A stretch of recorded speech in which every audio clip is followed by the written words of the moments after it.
here is my E30, which we've been putting in a V8 from an LS400. In the last episode, it was the first time to crank the key and nothing happened. I've spent about 3 days researching the whole internet, every forum, every Facebook page, every Google search, every single auto data entry, and I've been struggling to find an answer of why. So here is where the video kicks off.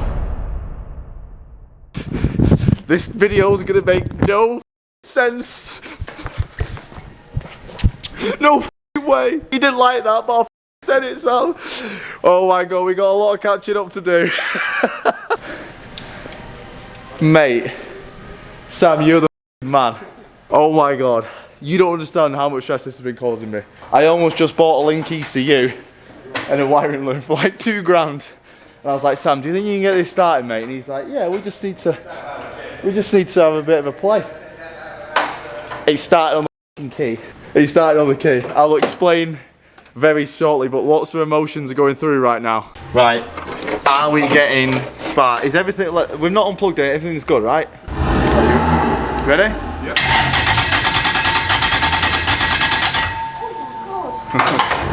What? Nah, it's alright, mate, don't worry about it. We're cranking on the key, that's a good start.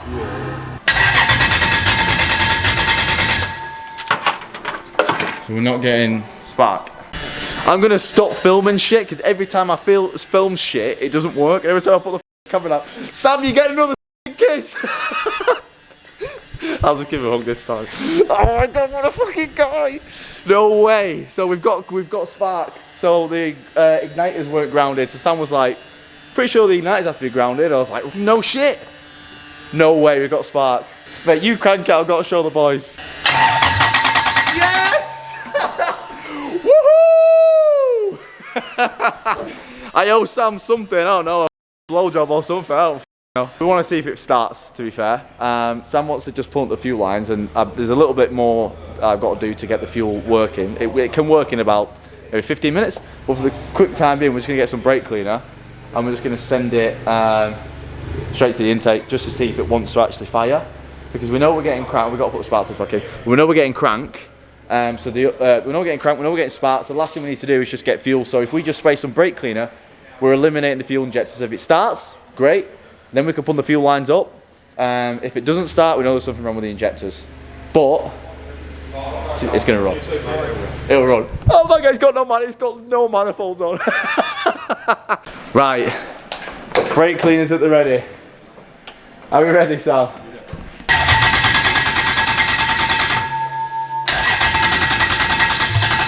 Oh!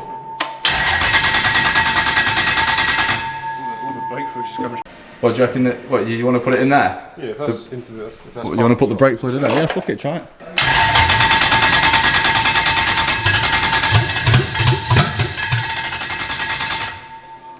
Keep going? Yeah.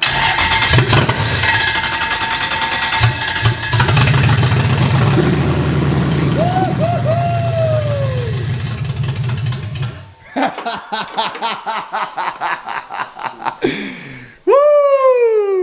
Yeah, baby! Nobody else is excited but me. Okay, so we've calmed down a little bit for a minute. I need something and I've lost it. I've lost the banjo bolt fitting with the fuel pressure regulator on top. I don't know where the hell I've put them, but I know it's going to be in here somewhere, so I've got to turn the place upside down. While we calm down, let's just go over what the hell just happened, because I know in the video it seems all over the damn place. So I was in here, I was prepared for an extremely long day of taking off every single bit of weathering off the whole wiring loom and just trying to figure it out. And then Sam and Shane came in, and Sam does mapping and things like that, and ECUs and electric things. Sam does electric things. And Sam graciously helped me out. Again, if you remember the other video when Sam was helping us get the engine out, Sam, what did you say? You spent like an hour, I reckon? Yeah, about an hour. About an hour. And honestly, I cannot thank you enough, Sam. I would have been here for 4 weeks trying to do that. So Sam comes in, goes over a few things, talks some electrical stuff, which I have no idea what it means. And then he was like, neutral position. I was like, oh yeah, I actually remember reading something on a page about the neutral position switch.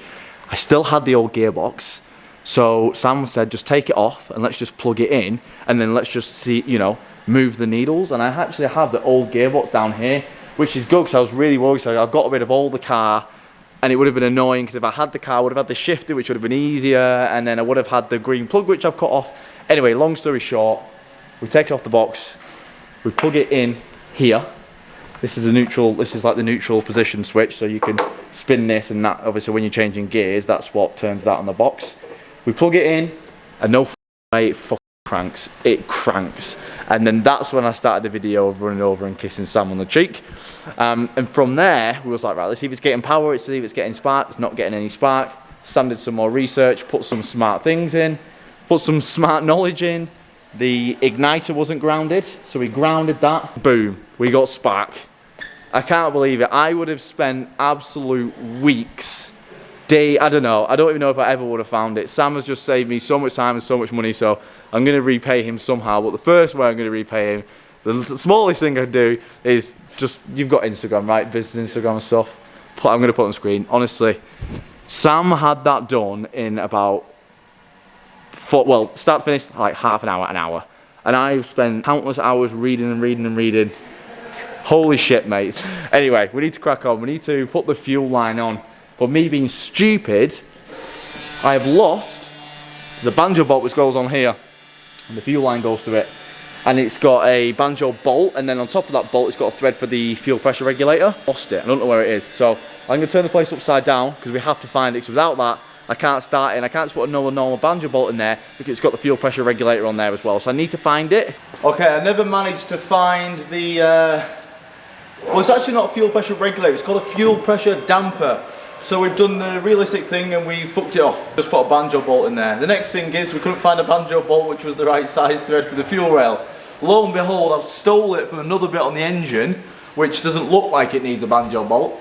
We put the banjo bolt in the fuel rail and we just put a normal bolt in the bit that didn't look like it needed a banjo bolt. Yeah. So the fuel lines are actually plumbed in now. We've just got to want to push for it. I am going to change it to an AM, but the time being we just want to start the car. I've got some fuel there in a carton. All I've got to do is just plumb up the relay and the switch. So I've done most of it in the last video. So all we've got to do is just send a 12 volt line to the relay and a 12 volt line to the switch. When we switch that switch, all the fuel pumps are going to be working. And oh, actually I need to power my facet lift pump. Forgot about that. We'll put that on the relay number 1. And then hopefully we can check for any fuel leaks, and then we can properly start it and get proper fuel pressure, and it should like just idle well on its own instead of almost dying with brake cleaner. So let's get on it. So usually you would run the 12 volt for the switch and the relay to the battery, but the battery is going to be here. So I obviously don't want to run wiring all the way through there just to change it again. So we're going to put it here. So this is the 12 volt, that will go to the battery. So instead of doing that, we've got some jumper cables, which I hope will fit. And that's going to give 12 volt to there. So then we've got the wiring coming back here. So phase number 1 on the switch will be these two, which will be this pump and the lift pump. The lift pump's grounded. We're going to put some fuel in. And when we turn the switch, we should get all the fuel pumps working. And this is where we need to check if we've got any fuel leaks. Because there's quite a few lines which potentially could leak, so we're going to have to be pretty on it. So let's go to the front. Let's put this in here. Oh, it's going to be tight. So now if everything's working, when we do this, the pumps are going to turn on.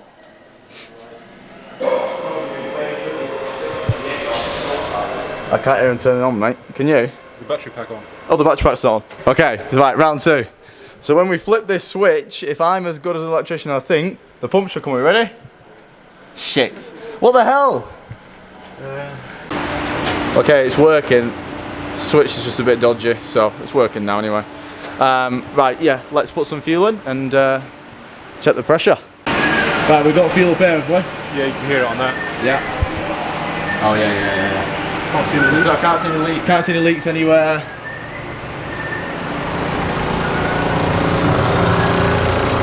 Near the foot pump. Right, should we go for a crank? Yeah. Right, ready? Ready? It's gonna run like shit, it's got no map, but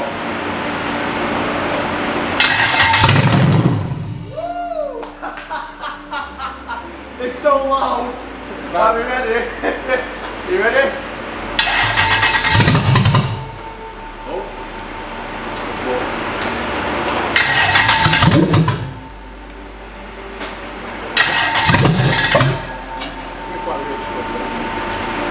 Turn the pump off for a sec.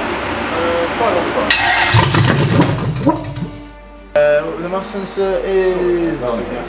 Big fireball square. It really... Big fireball. Yeah. Was it? Yeah. Shit, big fireball. Right, mass sensors on.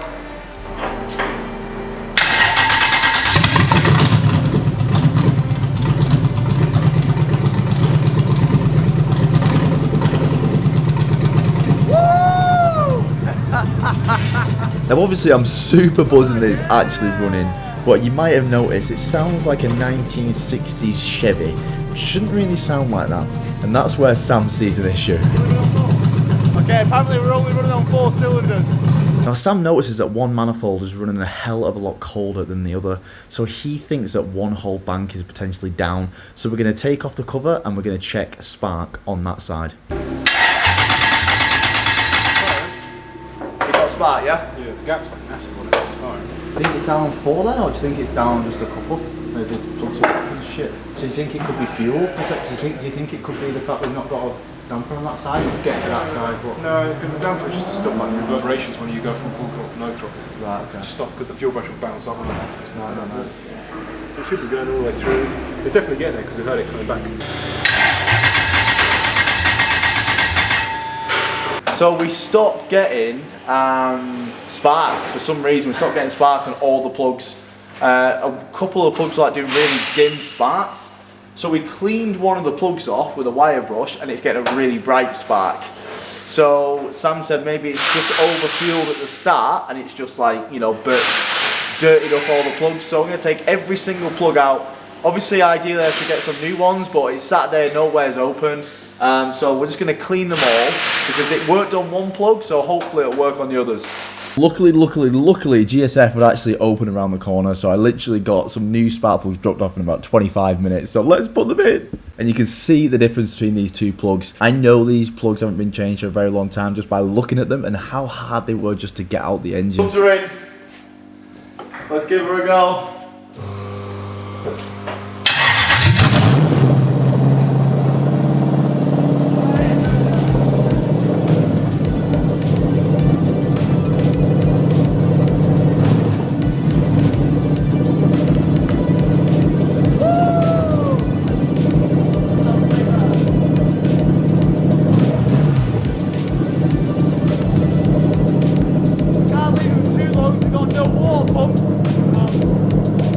So the first reason Sam thought it wasn't running right because this exhaust manifold was a lot colder than the other. So let's... Oh, yeah, alright. Oh, fuck. Okay. Yes! Woo! Oh my god. Let's just start it one more time. Alright, just one more time. So now I want to know what it's like with the key now it's been running. Fuel pump.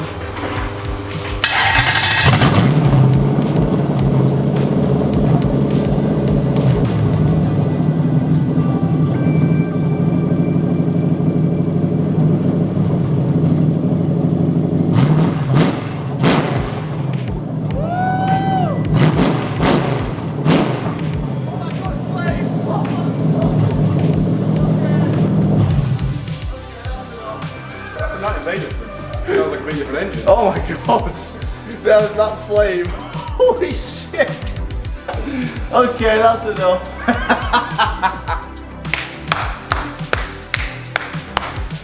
Down, baby! Engine is running and it starts on the fucking key. Well, it will do if we've got a battery.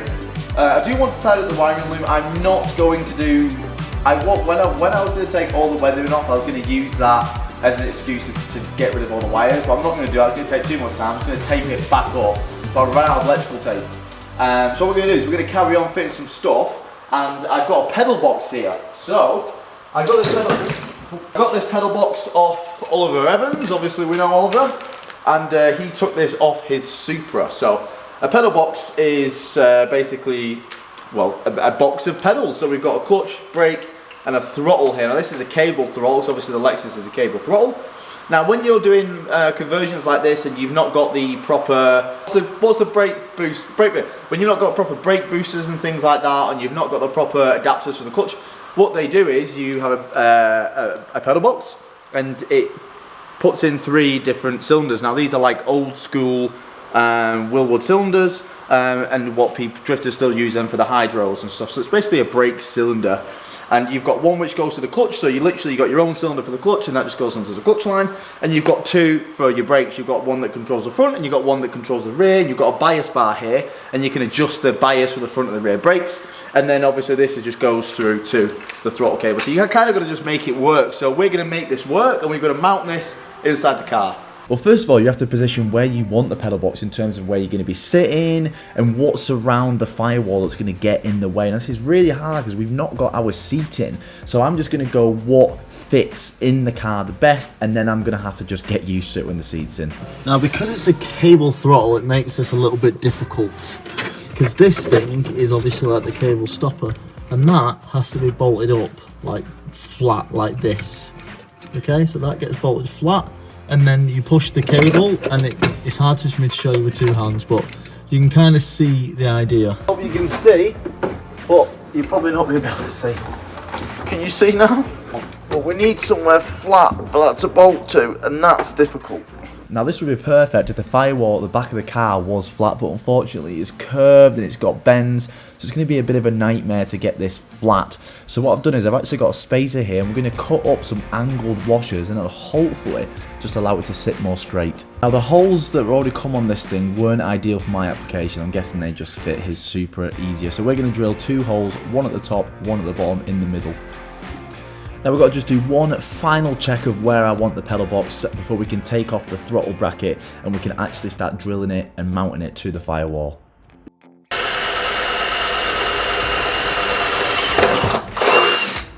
Now the angled washers helped a little bit, but I think we need the help of a hammer just to flatten it out a little bit more.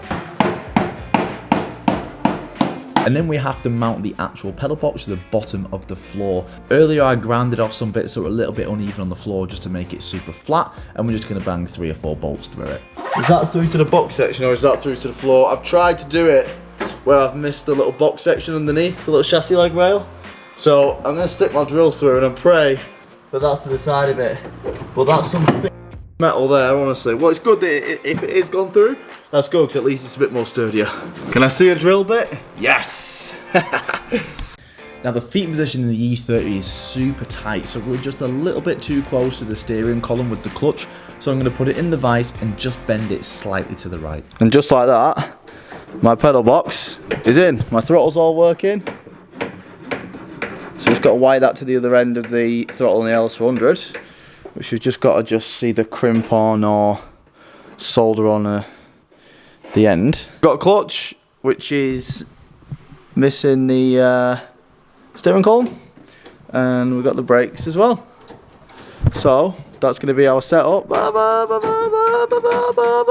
Then we've got a nice little plate to go over here, which I'll show you now, just to kind of cover everything up. But we're good, we're good. So I was super risky. Remember when I said I thought I'd be close to the box chassis bit?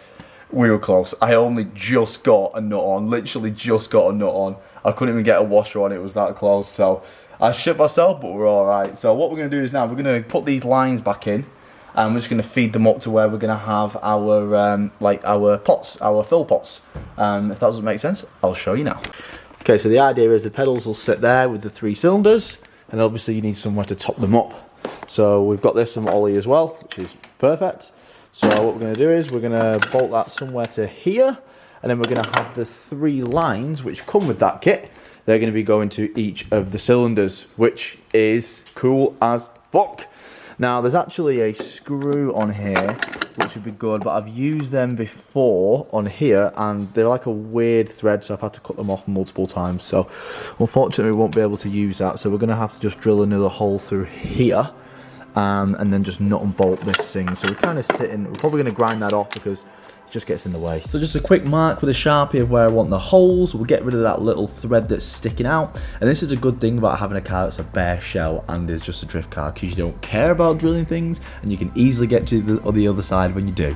Okay, so the bolts are on. We're going to run 3 lines down here. This is so much easier not having a windscreen, honestly. When I saw it, I was like, that's going to be a pain. And then like now, it's like, oh my god, I'm so glad I don't have a windscreen. Because like these jobs like this would be so annoying. Nip these up. We have our reservoirs. Guys, we're getting close, you know. Like, I'm not going to lie, now this has started today, like, this is actually getting really close. And I am super, honestly, I am so buzzed. And this has been like the most excited I've ever been about a car ever. And I'm pretty sure you guys can probably see that in the videos. It's annoying because like obviously this is a super cool build and I know that you guys watching this video think the same thing. But it's just annoying that it's doing the worst on views for me.